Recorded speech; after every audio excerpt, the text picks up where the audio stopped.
다음 이야기 또 해보겠습니다. 연금 계좌로 투자하는 게 세금도 그렇고 노후 대비로 정말 좋다고 하는데 사실 저를 포함 생각보다 그 연금 계좌 안 쓰시는 분들 많으세요. 아까 그 부장님은 하고 계시죠? 네네.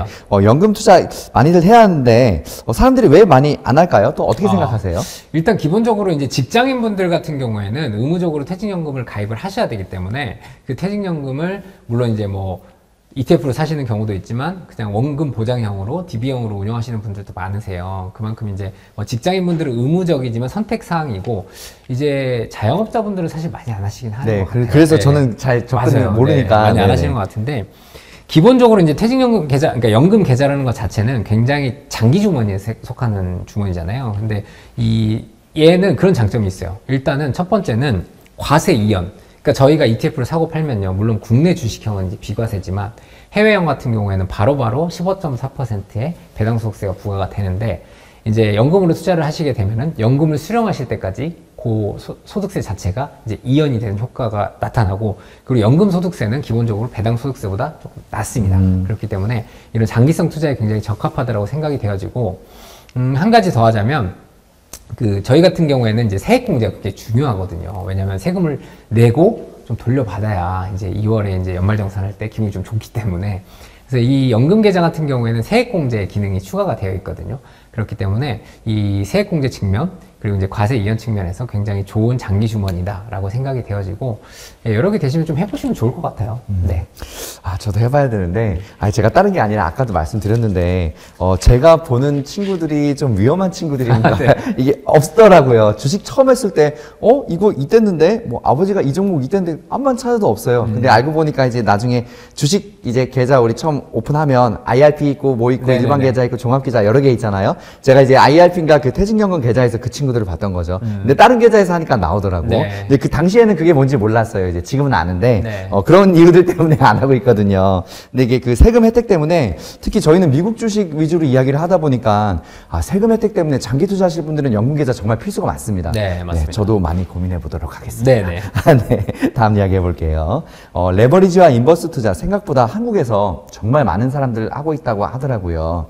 뭐 예를 들어서 미국의 어떤 3배짜리 주식, 뭐 그 미국이나 뭐 그 주식 그런 미국이나 또 캐나다인가 어디 그 몬트리올 은행인가 ETN 아무튼 그래서 그 3배짜리 주식 굉장히 많은데 뭐 어떤 종목들은 한국인들이 여기에 뭐 한 반이다 막 그런 종목들도 있다고 하더라고요. 사실 이 레버리지 심지어 미국의 3배짜리 이거 개인 투자자들이 할 수 있는 영역 아닙니다. 그렇죠. 전문가분들도 하기 쉽지 않은 영역 맞죠? 네. 네네. 그런데 왜 그렇게들 많이 하시죠? 장점과 단점 이거 할 얘기 좀 좀 부탁드려요. 저도 정보를 얻고 싶어서. 네. 싱가포르에는요, 심지어 7배짜리 레버리지가 상장이 되어 있을 만큼. 야, 나 5배까지 들어가는데 7배 못 들어갔다. 와. 상장이 되어 있고요.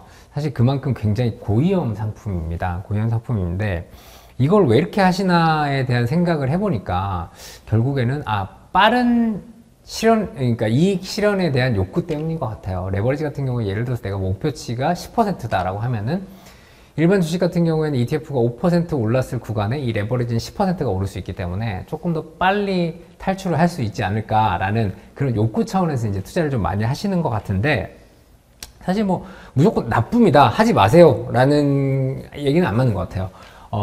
예를 들어서 어떤 종목이나 섹터, 시장에 대한 컨빅션, 그러니까 내가 확신이 있다. 이건 무조건 오른다라는 확신이 있으면 사실 투자하기에 좋은 기법이다라고 저는 생각이 되어지는데 다만 이제 그게 아닌 경우에 무작정 빠른 차익 실현을 목적으로 들어가는 경우에 이제 굉장히 고난의 시절을 겪어야 될 수 있기 때문에 좀 그런 부분들을 조심해서 투자하시면 좋을 것 같아요.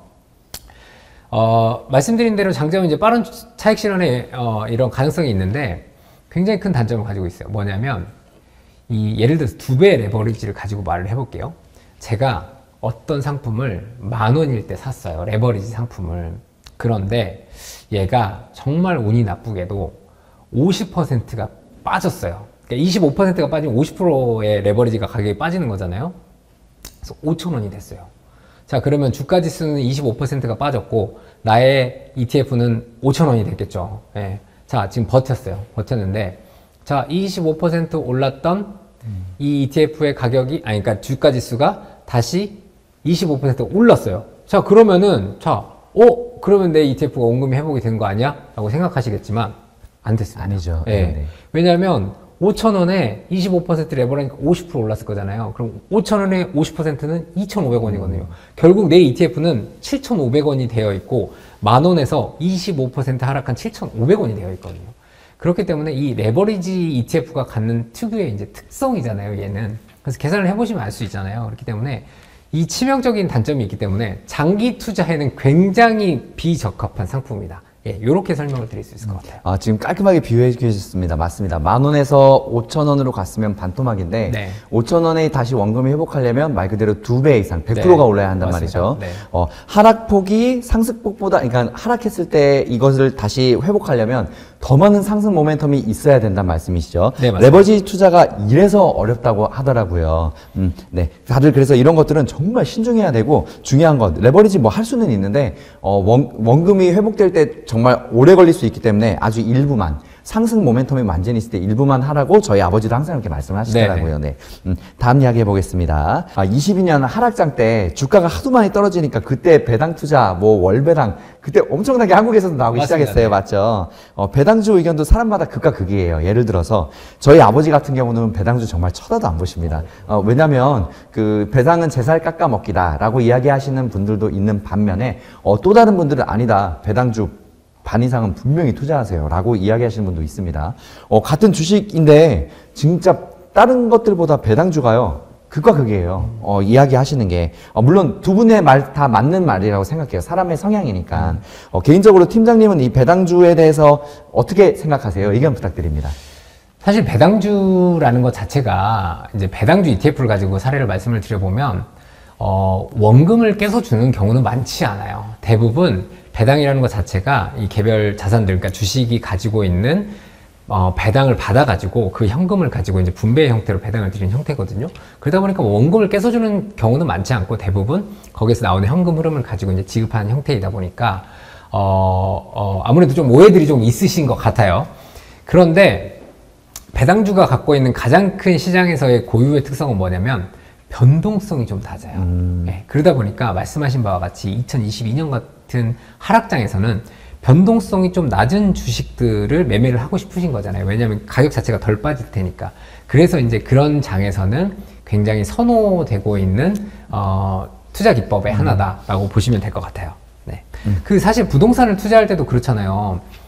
뭐 시세 차익을 목적으로 아파트나 뭐 이런 것들을 매매하시는 분들도 계시지만 나는 노후 목적으로 어떤 월세 수익을 목적으로 수익형 부동산을 투자하시는 분들도 계시잖아요. 그만큼 이제 투자 목적이나 자금의 성격에 따라 다르기 때문에 주식에서도 성장주 투자냐 배당주 투자냐는 이런 성향이나 자금의 성격에 따라서 조금 나뉜다. 이렇게 보시면 맞을 것 같아요.